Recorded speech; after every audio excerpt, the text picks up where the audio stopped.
आप Indira Gandhi national open university से BA economics honours या एमए इकोनॉमिक्स कर रहे हैं तो आपको हमारी एप्लीकेशन महाविद्या इकोनॉमिक्स में वीडियो कोर्स के अलावा आपको पीडीएफ नोट्स और हार्ड कॉपी नोट्स मिलेंगे। तो आप हमारी एप्लीकेशन महाविद्या इकोनॉमिक्स स्कूल जरूर डाउनलोड कर लें।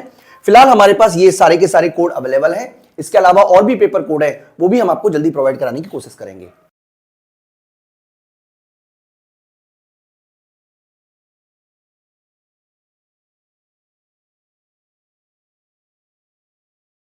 वीडियो में हम आपसे डिस्कस करने वाले हैं कि आखिरकार पॉजिटिव इकोनॉमिक्स और नॉर्मेटिव इकोनॉमिक्स में क्या अंतर है। बच्चों बहुत ही बेसिक टॉपिक है। अगर आप माइक्रो इकोनॉमिक्स में इवन 12th क्लास में भी पढ़ोगे, 11th क्लास में भी पढ़ोगे तो भी आपको ये टॉपिक मिलेगा। लेकिन मैं आपको एडवांस लेवल पे भी ये टॉपिक, एडवांस इकोनॉमिक्स की बेस तैयार कराने के लिए ये टॉपिक मैं आपको करवा रहा हूँ। तो देखिए, जैसे हम बात करते हैं इकोनॉमिक्स में एक माइक्रो इकोनॉमिक्स होता है, एक मैक्रो इकोनॉमिक्स होता है, उसी तरीके से इकोनॉमिक्स के दो डिवीज़न किए जाते हैं, जिसमें से एक होता है पॉजिटिव इकोनॉमिक्स, दूसरा होता है नॉर्मेटिव इकोनॉमिक्स। तो सबसे पहले अगर हम बात करें कि आखिरकार पॉजिटिव और नॉर्मेटिव इकोनॉमिक्स में क्या डिफरेंस है, तो मैं आपको बता देता हूँ कि जिस तरीके से डॉक्टर समस्या का कारण बताता है और समाधान करता है, यानी कि देखिए जब हम बात करते हैं पॉजिटिव इकोनॉमिक्स की, तो पॉजिटिव इकोनॉमिक्स का मतलब है कि हम जो भी फैक्ट है उसको वेरीफाई कर सकते हैं या नहीं कर सकते। देखिए यहाँ पर बात सच और झूठ से नहीं है।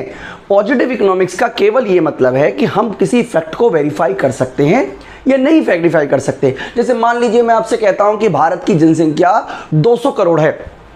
अब आप इसको वेरीफाई कर सकते हो। मान लीजिए मैं कहता हूं कि मेरा वजन 40 किलोग्राम है, आप इसे वेरीफाई कर सकते हो। इसी तरीके से इकोनॉमिक्स के जितने भी फैक्ट्स हैं या फिगर्स हैं जिनको आप वेरीफाई कर सकते हो इकोनॉमिक्स स्टैटिकल टूल के माध्यम से, इकोनॉमेट्रिक्स टूल्स के माध्यम से, वो सारे के सारे पॉजिटिव इकोनॉमिक्स का हिस्सा है। मैं आपको 5 एग्जाम्पल देके बता देता हूं। तो पहला एग्जाम्पल मान लीजिए हम कहते हैं कि मान लीजिए मेरी एज 30 वर्ष है, तो ये हम निकाल सकते हैं। मान लीजिए भारत जो है उसमें जनसंख्या 100 करोड़ है, ये भी हम फैक्ट फिगर को वेरीफाई कर सकते हैं। इसका सिंपल मतलब बच्चों ये हुआ कि जब हम किसी बात को, देखिए सही गलत से कोई मतलब नहीं है यहाँ पे, ये मैं आपको ये नहीं कहना चाह रहा हूँ कि यहाँ पे सही और गलत का मतलब है। मतलब ये है कि हम केवल फैक्ट को वेरीफाई कर सकते हैं कि नहीं वेरीफाई कर सकते, उसको बोलते हैं पॉजिटिव इकोनॉमिक्स। नॉर्मेटिव इकोनॉमिक्स क्या कहते हैं बच्चों, जिसको हम वेरीफाई नहीं कर सकते। जैसे मान लीजिए कि आपको सुबह उठ के पढ़ना चाहिए जिससे आपके अच्छे नंबर आए। अब अच्छे नंबर आने के लिए बहुत सारे फैक्टर इंपॉर्टेंट रोल प्ले करते हैं, तो सुबह उठने से अच्छे नंबर कितने आएंगे ये आप वेरीफाई कैसे करोगे? कोई स्टैटिकल टूल नहीं है आपके पास वेरीफाई करने का। यानी कि इसका मतलब ये हुआ कि जब हम बताते हैं कि इकोनॉमिक समस्या को कैसे सॉल्व किया जा सकता है, तो उसको हम एक तरीके से जजमेंट पास कर रहे हैं। तो जब हम किसी समस्या से रिलेटेड जजमेंट पास करते हैं उसको बोलते हैं नॉर्मेटिव इकोनॉमिक्स। और पॉजिटिव इकोनॉमिक्स का मतलब है कि हम जजमेंट पास नहीं करते, हम सिंपल ये बता रहे हैं कि आपके पास क्या था, क्या है और क्या होगा। यानी कि प्रोजेक्शन करना भी पॉजिटिव इकोनॉमिक्स कहलाता है, जो कि स्टैटिकल मेथड के द्वारा वेरीफाई किया जा सकता है। जैसे मान लीजिए मैं कहता हूं कि भारत की जनसंख्या 2060 में 150 करोड़ होगी। अब यहां पे हम स्टैटिकल टूल के माध्यम से इसको वेरीफाई कर सकते हैं। लेकिन अगर मैं कहता हूं कि भारत में अगर आपको जनसंख्या कम करनी है तो वन चाइल्ड पॉलिसी का प्रयोग करना चाहिए, तो ये एक तरीके का सजेशन हो गया। तो सिंपल शब्दों में कहें तो पॉजिटिव इकोनॉमिक्स बताता है कि इकोनॉमिक्स जो है वो क्या है, आप फैक्ट्स और फिगर को स्टैटिकल टूल्स के माध्यम से वेरीफाई कर सकते हो। और नॉर्मेटिव इकोनॉमिक्स आपको केवल सजेशन देता है, इसको आप वेरीफाई नहीं कर सकते हो। यानी कि नॉर्मेटिव इकोनॉमिक्स समस्या के समाधान को बताता है। तो इकोनॉमिक्स की दोनों ही ब्रांच होती हैं। पॉजिटिव इकोनॉमिक्स ब्रांच में हम किसी समस्या के बारे में जानते हैं, समस्या क्या है, समस्या क्या थी, समस्या क्या हो सकती है। लेकिन नॉर्मेटिव इकोनॉमिक्स में बच्चों हम उसी समस्या के समाधान के बारे में डिस्कस करते हैं कि आखिरकार इस समस्या को समाधान करने के लिए, इस समस्या को सॉल्व करने के लिए कौन से इकोनॉमिक्स टूल्स का प्रयोग किया जाए।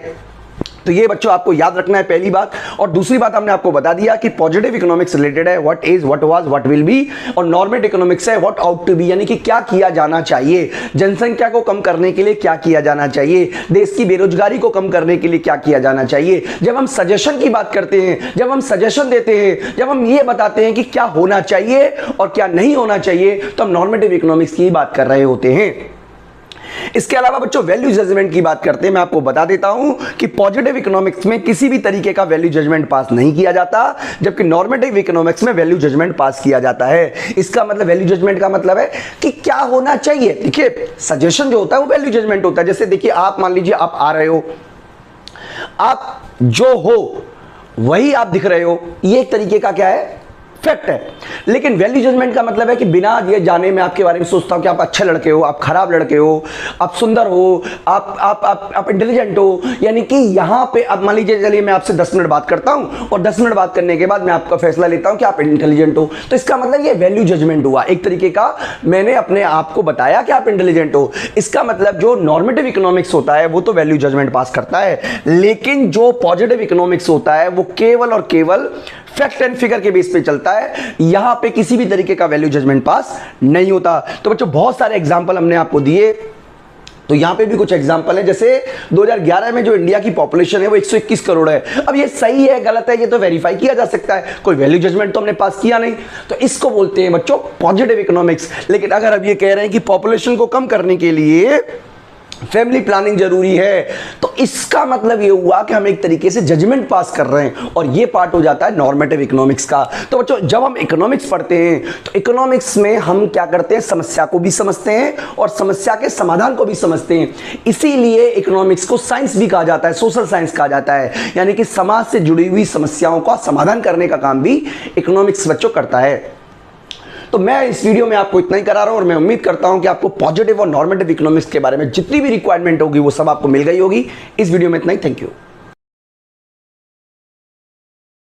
तो दोस्तों अब हम इस वीडियो में आगे बात करते हैं माइक्रो इकोनॉमिक्स और मैक्रो इकोनॉमिक्स के बीच के डिफरेंस की। तो माइक्रो इकोनॉमिक्स को जिस तरीके से पॉजिटिव और नॉर्मेटिव इकोनॉमिक्स में डिवाइड किया जाता है, उसी तरीके से माइक्रो इकोनॉमिक्स और मैक्रो इकोनॉमिक्स में भी डिवाइड किया जाता है। यानी कि इकोनॉमिक्स में सबसे पहले जो ब्रांच आई वो माइक्रो इकोनॉमिक्स आई, और वर्तमान में मैक्रो इकोनॉमिक्स जो है वो काफ़ी पॉपुलर इकोनॉमिक्स का सब्जेक्ट मैटर है। तो यहाँ पे मैं आपको बता देता हूँ कि हम माइक्रो इकोनॉमिक्स और मैक्रो इकोनॉमिक्स में क्या डिफरेंस है। तो देखिए बहुत ही सिंपल सा टॉपिक है, आपको बेसिक्स में के बेसिक मजबूत कराने के हिसाब से हम आपको ये करा रहे हैं। तो माइक्रो इकोनॉमिक्स का मतलब होता है इंडिविजुअल यूनिट, यानी कि जब हम किसी इंडिविजुअल यूनिट के स्टडी करते हैं तो माइक्रो इकोनॉमिक्स उसको कहते हैं। बहुत ही सिंपल सी बात है। और जब हम पूरी की पूरी इकोनॉमी पर हम स्टडी करते हैं तो उसको हम मैक्रो इकोनॉमिक्स कहते हैं। देखिए मैं आपको एक एग्जांपल से समझाता हूँ, आपको ज़्यादा बेटर तरीके से समझ में आएगा।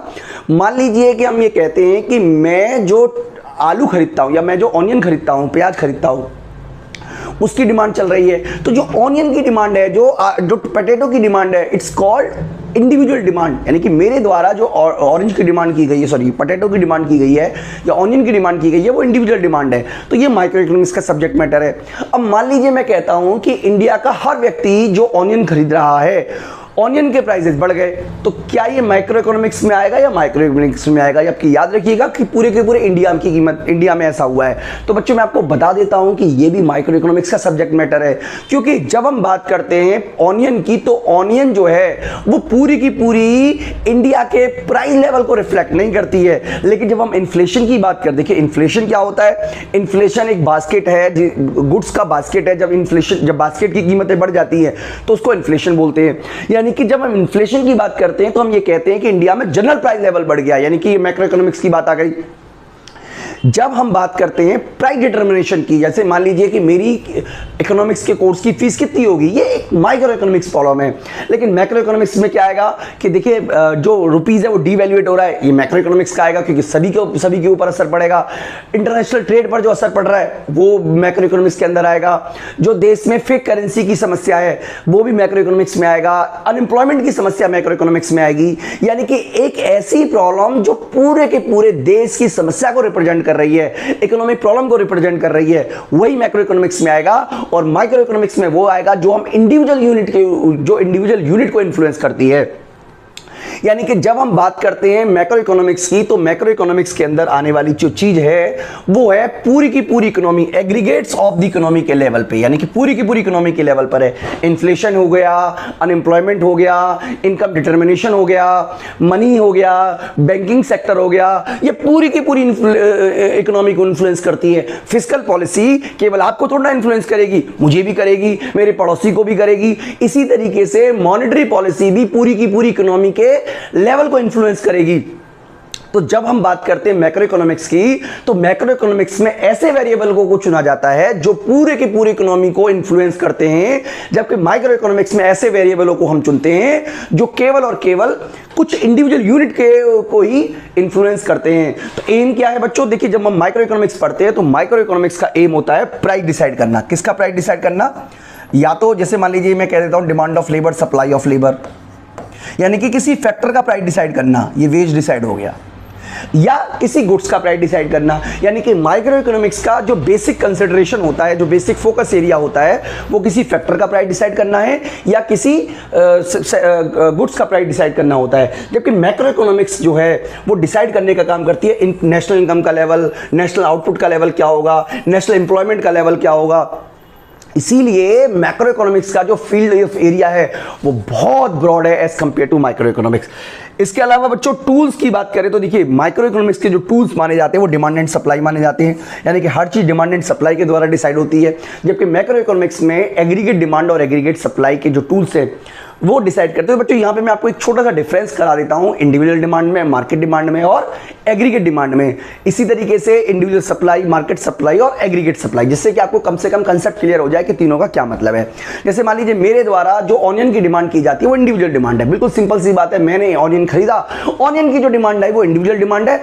लेकिन जो ऑनियन की डिमांड पूरे के पूरे मार्केट के द्वारा, पूरी की पूरी इकोनॉमी के द्वारा की जा रही है, it is called market demand of onion, यानी कि ये मार्केट डिमांड हो गई, क्योंकि मेरे द्वारा की गई डिमांड इंडिविजुअल डिमांड है और सभी व्यक्तियों के द्वारा की गई डिमांड आप कह सकते हो मार्केट डिमांड है। लेकिन एग्रीगेट डिमांड की बात करते हैं जब हम, तो एग्रीगेट डिमांड के अंदर पूरी की पूरी इकोनॉमी में जितनी भी गुड्स एंड सर्विसेज हैं, आलू, प्याज, टमाटर, एसी, फ्रिज, सभी चीज़ों की जो डिमांड है उन सबको जोड़कर हम एग्रीगेट डिमांड बोलते हैं। उसी तरीके से अगर एक इंडिविजुअल व्यक्ति जो सप्लाई कर रहा है, जैसे मान लीजिए मैं आपको वीडियो कोड सप्लाई कर रहा हूं, तो ये इंडिविजुअल सप्लाई है।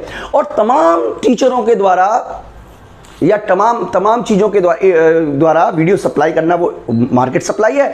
लेकिन जब हम एग्रीगेट सप्लाई की बात करते हैं तो जितनी भी गुड्स एंड सर्विसेज इकोनॉमी में प्रोड्यूस होती हैं सभी की सप्लाई को बोलते हैं हम एग्रीगेट सप्लाई। तो ये आप चीज़ें बच्चों याद रखिएगा कि मैक्रो इकोनॉमिक्स का जो टूल्स है वो है aggregate demand and aggregate supply. तो क्या क्या चीज़ें इसके अंदर आती हैं बच्चों? एक तो डिमांड आती है, सप्लाई आती है, कॉस्ट आती है, और मैक्रो इकोनॉमिक्स में आती है इन्फ्लेशन आता है, अनएम्प्लॉयमेंट आता है, ठीक है। इसके अलावा नेशनल इनकम आती है, एम्प्लॉयमेंट कैसे डिटरमिनेशन होगा, ये सब आता है। ये सब मैक्रो इकोनॉमिक्स का सब्जेक्ट मैटर है। तो बच्चों मैं आपको ये भी बताने की कोशिश करता हूं कि ऐसा भी नहीं है कि माइक्रो इकोनॉमिक्स और मैक्रो इकोनॉमिक्स में किसी तरीके का रिलेशन ही नहीं है। माइक्रो इकोनॉमिक्स और मैक्रो इकोनॉमिक्स में एक दूसरे पर इंटरडिपेंडेंट है। जैसे यहाँ पे कुछ एग्जांपल हमने दिए हुए हैं कि माइक्रो इकोनॉमिक्स कैसे मैक्रो इकोनॉमिक्स पे डिपेंडेंट है, क्योंकि law of demand come into existence from the analysis of the behaviour of group या एग्रीगेट ऑफ पीपल। यानी कि लॉ ऑफ डिमांड का क्या मतलब है? लोग कैसे रिएक्ट करते हैं, इकोनॉमी कैसे रिएक्ट करती है, उसी के बेस पर तो ये डिसाइड होता है कि लॉ ऑफ डिमांड कैसे बना। इसका मतलब एग्रीगेट लेवल पे जो रूल्स होते हैं वही जाके माइक्रो इकोनॉमिक्स में लॉ ऑफ डिमांड का बनाएंगे। इसी तरीके से price of A commodity influence by general price level, यानी कि किसी भी चीज का प्राइस जो है वो जनरल प्राइस लेवल डिसाइड करेगा। अब देखिए दूध की कीमतें बढ़ रही हैं, दूध की कीमत इसलिए थोड़ा ना बढ़ रही है क्योंकि दूध की कीमतें बढ़ रही है। पेट्रोल महंगा हो गया, डीजल महंगा हो गया, लोहा महंगा हो गया, सब चीज महंगी होगी तो दूध की कीमत भी महंगी होगी। हालांकि लोहे का प्रयोग होता नहीं है दूध में, पेट्रोल का भी प्रयोग दूध में नहीं होता, लेकिन इकोनॉमी, ओवरऑल इकोनॉमी का इन्फ्लुएंस लेवल बढ़ता है। तो बच्चों ये सारी की सारी चीजें जो है वो आपको समझनी चाहिए। इसी तरीके से मैक्रो इकोनॉमिक्स भी डिपेंड करता है माइक्रो इकोनॉमिक्स पर। जैसे कि यहाँ पे एक एग्जांपल दिया हुआ है कि नेशनल इनकम क्या है? इंडिविजुअल व्यक्ति की इनकम को जोड़ जोड़ के तो नेशनल इनकम बनेगी। भाई ऐसा तो है नहीं कि नेशनल इनकम निकालोगे तो मेरी इनकम को छोड़ दोगे, मेरी इनकम को जोड़ोगे और भारत के सभी लोगों की इनकम जोड़ोगे तभी तो नेशनल इनकम बनेगी। यानी कि इंडिविजुअल इनकम को जोड़ जोड़ कर ही नेशनल इनकम बनती है। इसी तरीके से एग्रीगेट डिमांड क्या है? इंडिविजुअल डिमांड को जोड़ जोड़ कर ही एग्रीगेट डिमांड बनती है। तो बच्चों ये कह देना कि माइक्रो इकोनॉमिक्स और मैक्रो इकोनॉमिक्स अलग अलग है, ऐसा नहीं है। हालांकि सब्जेक्ट मैटर अलग अलग है। माइक्रो इकोनॉमिक्स का सब्जेक्ट मैटर छोटा होता है, जबकि मैक्रो इकोनॉमिक्स का सब्जेक्ट मैटर पूरी की पूरी इकोनॉमी पर होता है। लेकिन माइक्रो इकोनॉमिक्स और मैक्रो इकोनॉमिक्स बहुत ही इंटरडिपेंडेंट है। तो बच्चों अगर आप इकोनॉमिक्स की तैयारी कर रहे हैं तो देखिए आपसे मैं ये सलाह दूंगा, आपसे रिक्वेस्ट करूंगा कि आप माइक्रो इकोनॉमिक्स और मैक्रो इकोनॉमिक्स को अच्छी तरीके से तैयार करें, क्योंकि अगर आपके माइक्रो और मैक्रो जो है वो एक तरीके का बेस है, पिलर है। अगर आपके ये तैयार नहीं होंगे तो आपको इंटरनेशनल इकोनॉमिक्स समझ में नहीं आएगा, पब्लिक फाइनेंस समझ में नहीं आएगा, ग्रोथ एंड डेवलपमेंट समझ में नहीं आएगा। तो अगर आप इकोनॉमिक्स हायर लेवल पर पढ़ना चाहते हो तो सबसे पहले आप अपना बेस तैयार कीजिए, और बेस तैयार आपका माइक्रो इकोनॉमिक्स और मैक्रो इकोनॉमिक्स में होगा, और इस बेस को तैयार करने में मैं आपकी पूरी तरीके से सहायता करूंगा। बच्चों इस वीडियो में इतना ही, थैंक यू। स्टॉक और फ्लो से देखिए मैं आपको समझाने की कोशिश करूंगा। इकोनॉमिक्स में बहुत सारे वेरिएबल होते हैं, कुछ वेरिएबल स्टॉक होते हैं, कुछ वेरिएबल फ्लो होते हैं। इसका मतलब ये हुआ कि आप जिनको मेजर करते हो, कुछ को तो आप मेजर करते हो पॉइंट ऑफ टाइम पर, कुछ को मेजर करना पड़ता है पीरियड ऑफ टाइम पर। क्योंकि कुछ को पीरियड ऑफ टाइम पे मेजर कर ही नहीं सकते, इसलिए उनको पॉइंट ऑफ टाइम पे मेजर करना पड़ता है। जैसे मान लीजिए मेरी एज है, अब मेरी एज जो है वो पॉइंट ऑफ टाइम पर आप मेजर कर सकते हो सकता है कि कल जो है वो मेरी एज वो ना हो जो आज है।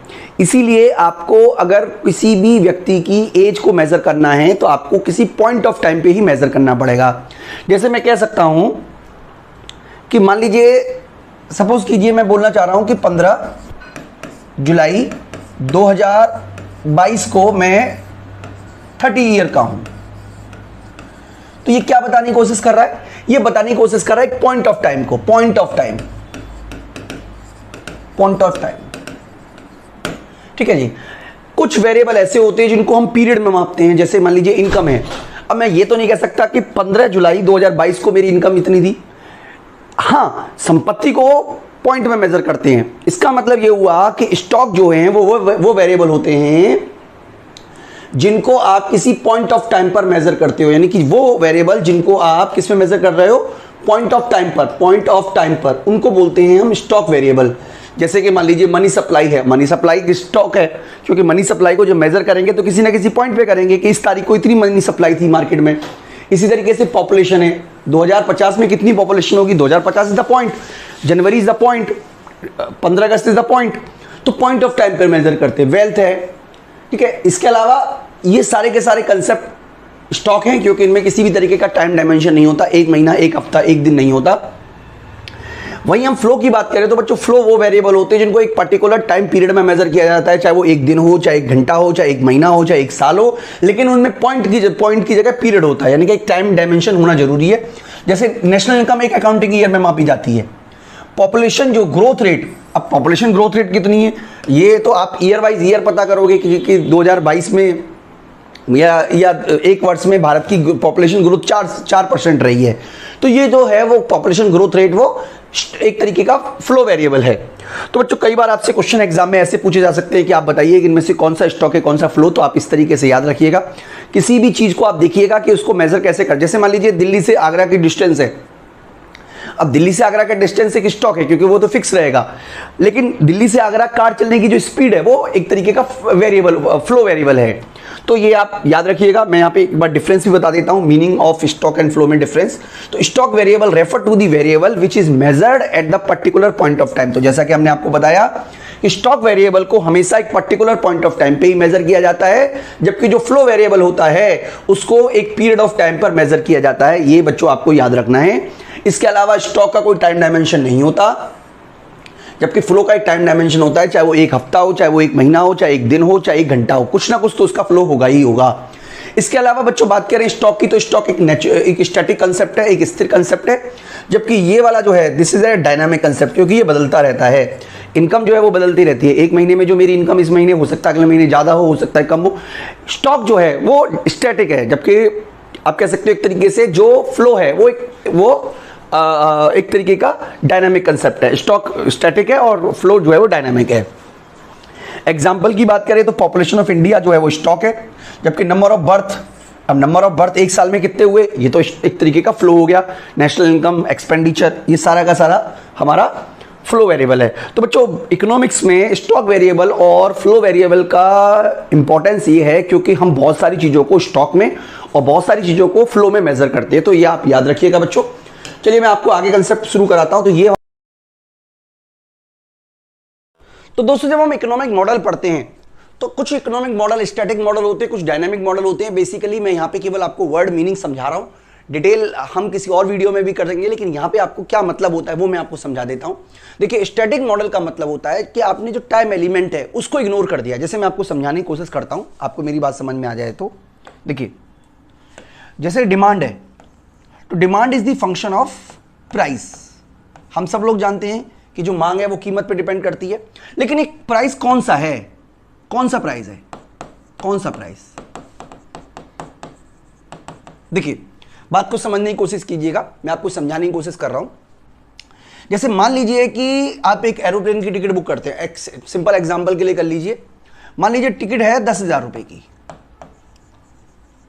और ये तारीख मान लीजिए है 20 तारीख, 20 मान लीजिए अक्टूबर चल रहा है 2023। ठीक है जी।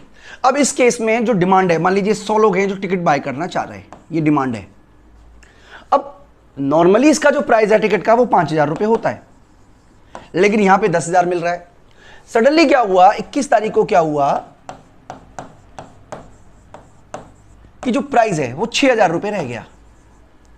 तो टेक्निकली इसकी जो डिमांड है वो बढ़ जाएगी। यानी कि मैं ये कहना चाह रहा हूं कि जो डिमांड है, अगर वो फंक्शन है प्राइस का, कौन से प्राइस का, अगर हम t-1 कर दें, यानी कि हम कहें कि जो आज की डिमांड है वो पिछले किसी समय के डिमांड का फंक्शन है, तो उसको बोलते हैं डायनामिक, ये वाला। यानी कि जिस केस में आप टाइम को, एलिमेंट को छोड़ देते हो एनालिसिस करने में, यानी कि आपने टाइम को कोई ध्यान नहीं दिया, उसको बोलते हैं स्टैटिक। और जब आप टाइम एलिमेंट को ध्यान देते हो तो उसको बोलते हैं डायनामिक। यानी कि डायनामिक में आपको टाइम एलिमेंट पे ध्यान दिया जाता है, यानी कि करंट प्राइस करंट डिमांड को इन्फ्लुएंस करता है, तो ये डायनामिक, ये स्टैटिक हुआ। Current demand, current price current supply को इन्फ्लुएंस करता है, तो ये स्टैटिक हुआ। लेकिन पिछला कोई प्राइस करंट डिमांड को इन्फ्लुएंस कर रहा है, तो ये डायनामिक हुआ। यानी कि dynamic model would be one where the relevant variable are dated and time lag must exist in their relationship. यानी कि टाइम लैग जरूरी है और साथ ही साथ डेटेड होना जरूरी है। दो बातें होना जरूरी है डायनामिक मॉडल बनने के लिए। और अगर ये दो एलिमेंट नहीं है, डेटेड नहीं है, यानी कि टाइम एलिमेंट नहीं लिया गया है, टाइम लैग नहीं लिया गया है, तो वो कहलाता है स्टैटिक मॉडल। बच्चों, ये पूरा का पूरा कंसेप्ट है जो कि डायनामिक और स्टैटिक में है। आने वाले वक्त में अगर आप बहुत एडवांस लेवल पे तैयारी करोगे तो बहुत सारे मॉडल आपको स्टैटिक मॉडल पढ़ने पड़ेंगे, बहुत सारे आपको डायनामिक मॉडल पढ़ने पड़ेंगे, जो कि आगे हम आपको डिस्कस करेंगे। इस वीडियो में इतना ही। Thank you.